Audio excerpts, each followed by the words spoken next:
আজকের এই ভিডিওতে আমরা শিখব কিভাবে লোগো ডিজাইন করতে হয়। তার জন্য এই ভিডিওটা দেখুন, আর এই ভিডিওটা দেখে দেখে নিজে নিজে প্র্যাকটিস করুন বাসায়, তাহলে লোগো ডিজাইন শিখতে পারবেন। চলেন আজকের ভিডিওটা শুরু করি।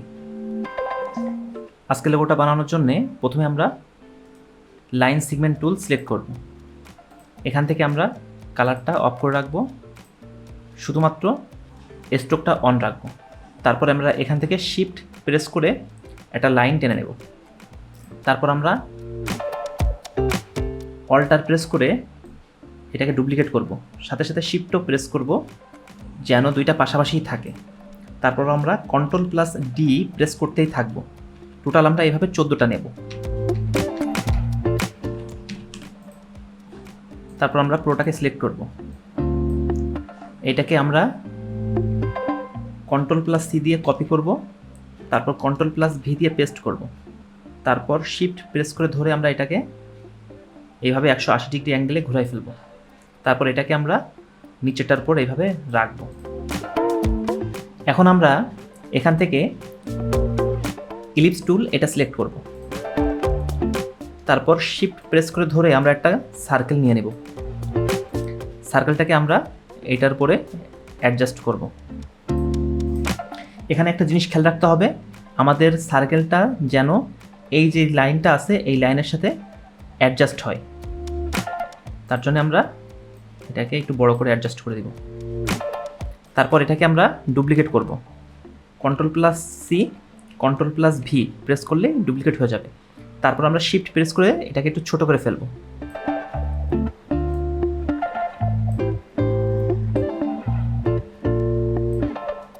খেয়াল রাখতে হবে এটাও যেন এই যে দাগটা আছে এটার সাথে অ্যাডজাস্ট হয়, এই পাশেও নিচেও উপরেও।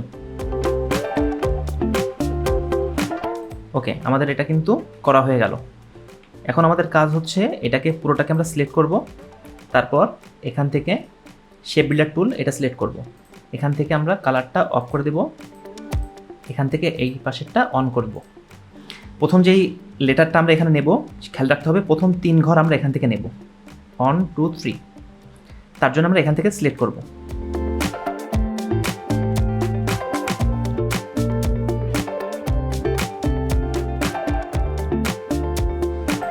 তারপর আমরা এটাকে নিচের দিকে টেনে নিয়ে চলে আসব।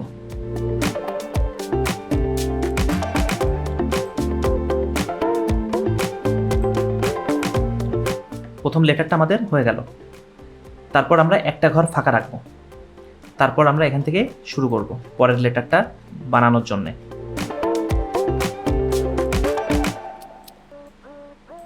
মাঝখানে একটা ঘর ফাঁকা থাকবে। তারপর আমরা এখান থেকে সোজা লাইনটা উপরের দিকে টেনে নিব।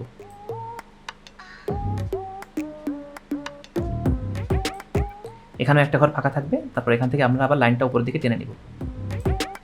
তারপর লাস্টে আমাদের যেই লেটারটা সেটা আমরা এখানে বানাবো। আবার আমরা এখান থেকে টেনে একদম নিচের দিকে নিয়ে চলে আসবো।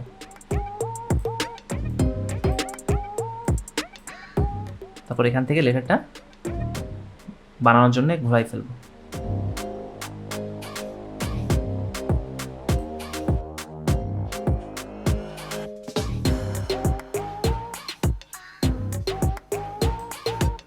আমাদের লোগো কিন্তু বানানো হয়ে গেছে।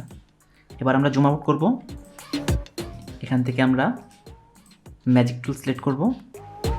তারপর সিলেকশন টুল সিলেক্ট করে লোগোটাকে পাশে সরাই নিয়ে চলে আসবো। এখন আমরা এই লোগোটাকে মক আপ করবো। তার জন্য এটাকে সিলেক্ট করব, Ctrl+C দিব। আমরা ফটোশপে চলে যাব। এই ইমেজের এখানে ডবল ক্লিক করব, এইটার আইটা অফ করে দিব। এখানে Ctrl+V দিয়ে পেস্ট করব।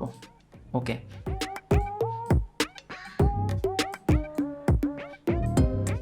তারপর Ctrl+S দিয়ে এখানে সেভ করে দিব।